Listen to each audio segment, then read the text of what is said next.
और हमें अगर अलग बनना है, हमें अगर यूनिक बनना है, तो हमें कुछ अलग सोचना भी होगा। और ये एक्सपेरिमेंट रिपीट हुआ था और हमारे हाथ में है कि हम उसको ब्रेक कर सकते हैं और हम अपना खुद का एनवायरनमेंट क्रिएट कर सकते हैं।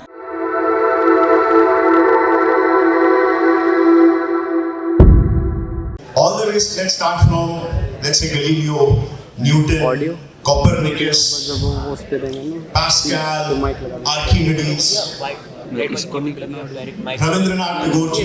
चला हो रहा है। अभी के मॉडर्न लोगों की हम बात करते हैं, जैसे इलॉन मस्क हो गए, सुंदर पिचाई हो गए, आइंस्टाइन, इन सब में कॉमन क्या है? क्या कोई बता सकता है इन सब में कॉमन क्या है?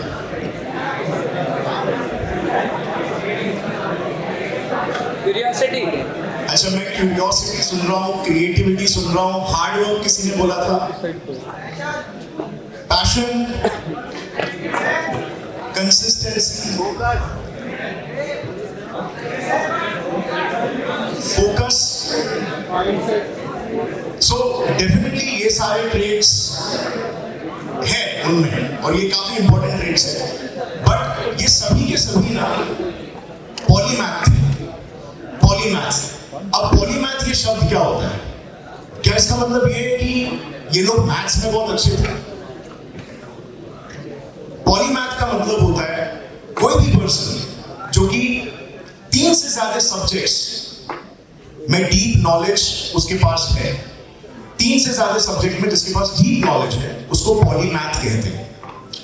और ये सभी के सभी लोग यही थे और कुछ है। In fact as a matter of fact, आज के टाइम पे जो दुनिया के 10 बिगेस्ट कंपनीज है, उसके सीईओज है, वो सभी के सभी पॉलीमैथ्स हैं और 80% फॉर्च्यून 500 कंपनीज के सीईओ पॉलीमैथ्स हैं। सो यहाँ पर हम एक क्लियर एसोसिएशन देख सकते हैं सक्सेस और पॉलीमैथ का। बट सवाल यहाँ पर ये आता है कि पॉलीमैथ में ऐसा क्या एडवांटेज, मतलब पॉलीमैथिक एबिलिटीज होने से आपको ऐसा क्या एडवांटेज मिल रहा है कि जिसकी वजह से आप सुपर सक्सेसफुल बन रहे हो? सो वेल, जवाब है कि आज के तारीख में पॉपुलेशन बहुत बढ़ गया है and as a result competition बहुत ज्यादा बढ़ गया है। अब ज्यादा कंपटीशन हो जाता है तो उसके बाद क्रिएटिविटी, इनोवेशन और प्रॉब्लम सॉल्विंग, ये ट्रेड्स, ये एट्रीब्यूट सबसे हाई इन डिमांड हो जाते हैं। जो ये प्रोसेस करते हैं वो लोग सुपर सक्सेसफुल बनते हैं और पॉलीमैथ्स के पास यही ट्रेड्स होते हैं। इनफैक्ट इंटेलिजेंस के ना 4 लेवल्स होते हैं और मोस्ट ऑफ दी लोग जो है वो फर्स्ट लेवल पर ही ऑपरेट कर रहे होते हैं, जबकि ये सुपर सक्सेसफुल लोग वो चारों लेवल्स चढ़ जाते हैं। ठीक है, सो अब आज हम जानेंगे कि वो 4 लेवल्स क्या है। तो पहला लेवल जिसमें हर कोई एवरेज इंसान कह सकते हैं फर्स्ट लेवल में होता है, क्योंकि हमारी सोसाइटी इस तरीके से डिजाइन है, और वो है डीप नॉलेज, मतलब एक ही फील्ड में एक डेप्थ का नॉलेज। तो आज यहाँ पे बहुत सारे स्टूडेंट्स हैं, कोई होंगे मैकेनिकल इंजीनियरिंग से, कोई होंगे इलेक्ट्रिकल इंजीनियरिंग से, कोई होंगे केमिकल इंजीनियरिंग, कोई कंप्यूटर साइंस।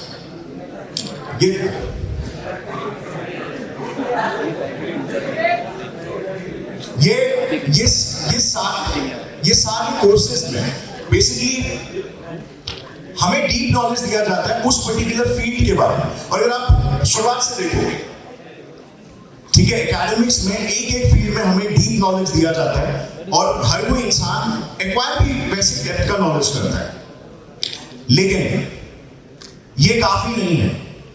इससे आप लोग वही चीज कर रहे हो जो कि 90% लोग कर रहे हैं, क्योंकि हर कोई ना कोई कोर्स कर रहा है और जो कोर्स आप कर रहे हो बहुत सारे लोग वही सेम कोर्स कर रहे हैं।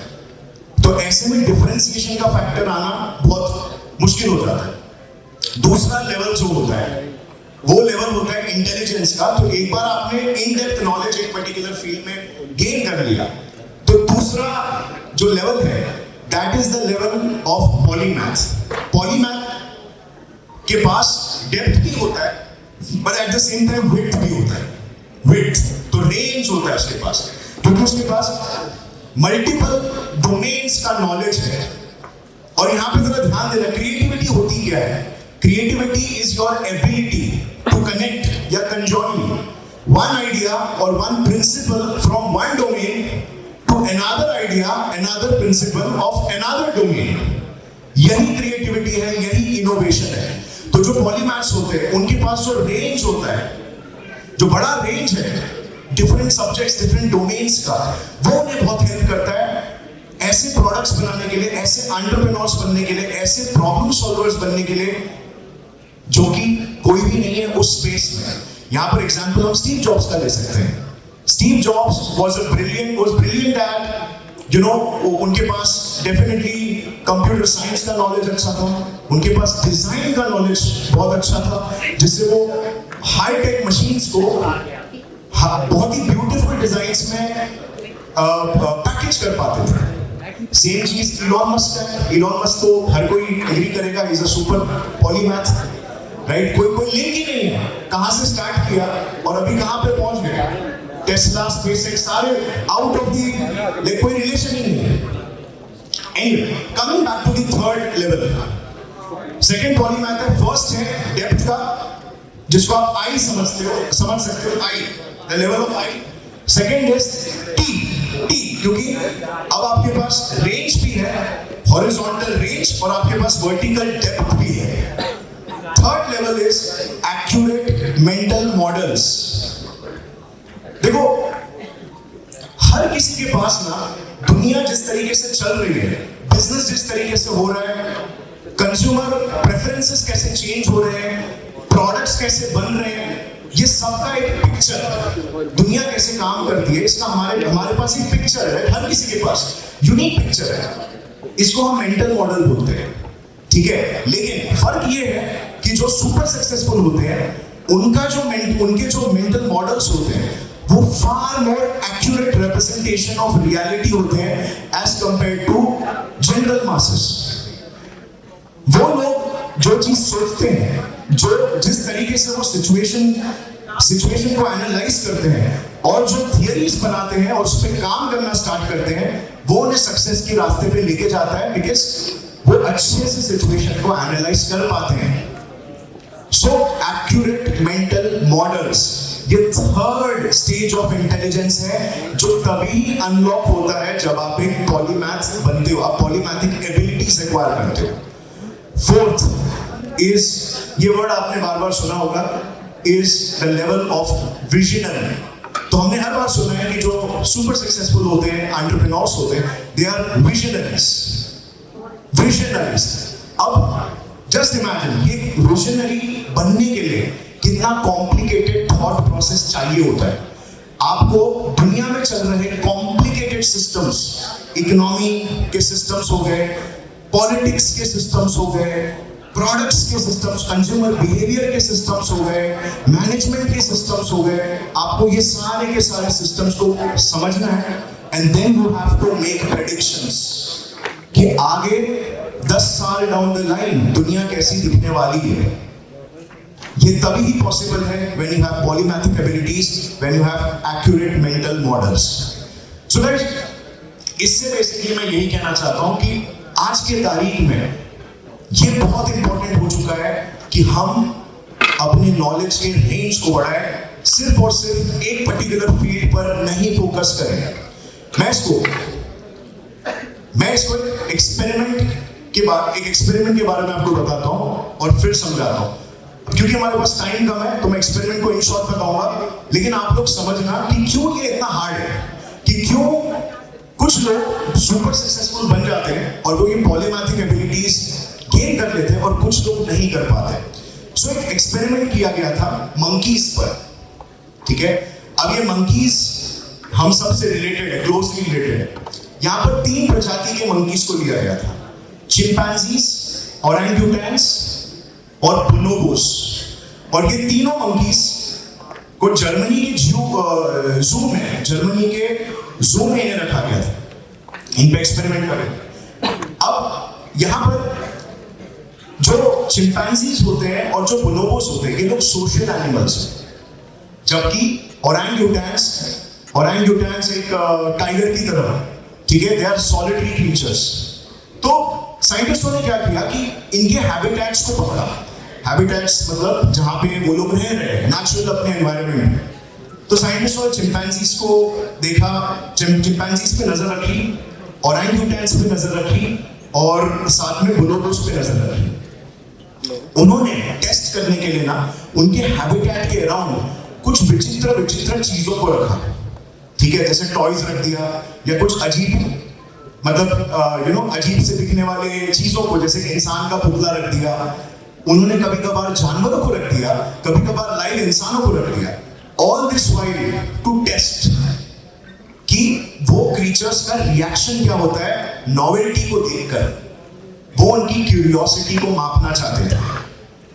उन्होंने एक बहुत ही वियर्ड सा एक पैटर्न देखा, जिसमें उन्होंने ये देखा कि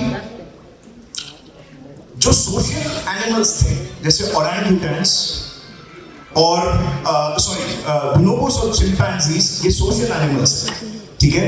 ये लोग वो चीज के साथ एकदम लिमिटेड इंटरेक्शन रख रहे थे, जैसे कि उनको कुछ लेना देना ही नहीं है। वो लोग अपने ग्रुप में जाते थे और ग्रुप में आते थे। ग्रुप में से एक आध कोई जानवर इधर उधर हो गया, उसने थोड़ा सा एक्सप्लोर किया, दैट्स इनफ। उसके बाद वो वापस से अपने ग्रुप पे आ जाता था और वो सब के सब लोग बस सिर्फ एक लीडर को फॉलो करते थे ब्लाइंडली। जबकि ओरंगुटैन्स जो कि सॉलिटरी एनिमल्स हैं, दे वर फार मोर एक्सपेरिमेंटेटिव, फार मोर प्रॉब्लम सॉल्विंग ओरिएंटेड है, ठीक है। जैसे एक बच्चा होता है कि वो चीजों को एक्सप्लोर करता है और वो देखता है कि इसमें क्या प्रॉब्लम्स है, कैसे क्या हो सकता है, वो सारी चीजें एक्सप्लोरेशन करता है। ये चीज सॉलिटरी एनिमल्स ज्यादा कर रहे थे, जबकि सोशल एनिमल्स कम कर रहे थे। तो इससे बेसिकली दो इंटरप्रिटेशन निकल के आते हैं। पहला तो ये है कि जो सोसाइटी, पहला तो ये है कि सोसाइटी हम पर एक बहुत ही बड़ा प्रेशर डालती है, कहीं ना कहीं इन्फ्लुएंस डालती है। और आज के टाइम पे सोसाइटी में न्यूमरस सिस्टम्स क्रिएटेड है कि जो आपको कहा गया है वही चीज करो, आसपास दिमाग मत लगाओ and just follow what is there, follow the herd, follow the systems, that's it. दूसरा जो कि गलत, जो कि रॉन्ग है, मतलब दैट इज नॉट इनफ। क्योंकि जो सुपर सक्सेसफुल लोग हैं, हमने देखा वो लोग एग्जैक्टली इसके ऑपोजिट है। दूसरा इंटरप्रिटेशन ये निकल के आता है, वो ये है कि सोशल एनिमल्स के ग्रुप को भी एक लीडर लीड कर रहा था, राइट। और आज इंसानी प्रजाति में भी लीडर्स होते हैं जो कि पूरे के पूरे इंसानी सिस्टम्स को चलाते हैं। और इकोनॉमी बोल लो, पॉलिटिक्स बोल लो, कॉर्पोरेट्स बोल लो, ये लीडर्स आगे लेकर जाते हैं। तो एक्सप्लोरेशन एंड क्यूरियोसिटी मंकीज के केस में सिर्फ लीडर के पास था, और आज जो इंसान एक्सप्लोरेशन और क्यूरियोसिटी को अलाइव रखता है वो इंसान एक लीडर बनता है। इट इज एब्सोल्युटली इंपॉर्टेंट कि वो इंसान अपने जो उसका जो रेगुलर पढ़ाई है, रेगुलर एकेडमिक्स है, उससे बाहर कुछ सोचे, पॉलीमैथिक एबिलिटीज डेवलप करे, strong mental models as a result develop कराए और एक विजनरी बने टू बिकम अ लीडर। ये सेम चीज हमें जानवरों में दिखती है और यही सेम चीज हमें इंसानों में भी दिखती है। So that's my message guys. मैं बस यही चाहता हूं कि आप लोग, बिकॉज आप लोग अभी फिलहाल जहां पे हो और जिस इकोसिस्टम में हम सब हैं, यहाँ पर पॉपुलेशन एक्सप्लोजन हो रहा है, स्पेशल टेक्निकल क्वालिफिकेशंस का। और हमें अगर अलग बनना है, हमें अगर यूनिक बनना है, तो हमें कुछ अलग सोचना भी होगा। हमें वो करना होगा जो वो सुपर सक्सेसफुल लोग कर रहे हैं, fighting the conformity, fighting the भेड़ चाल mentality, fighting the systems of the society, जो कहीं ना कहीं जैसे एक्सपेरिमेंट ने सजेस्ट किया, वो हम पर एक इनविजिबल इन्फ्लुएंस डाल रहे हैं। और ये एक्सपेरिमेंट रिपीट हुआ था, ठीक है। आई थिंक पहले युगांडा में हुआ था, उसके बाद जर्मनी में हुआ, फिर मल्टीपल जगहों पर रिपीट हुआ। सो सोसाइटी, सोसाइटल सिस्टम्स का ये इम्पैक्ट हम पर पड़ रहा है और हमारे हाथ में है कि हम उसको ब्रेक कर सकते हैं और हम अपना खुद का एनवायरनमेंट क्रिएट कर सकते हैं जो कि curiosity, critical thinking, creativity, innovation को नर्चर कर रहा है. So that's it guys. Thank you very much.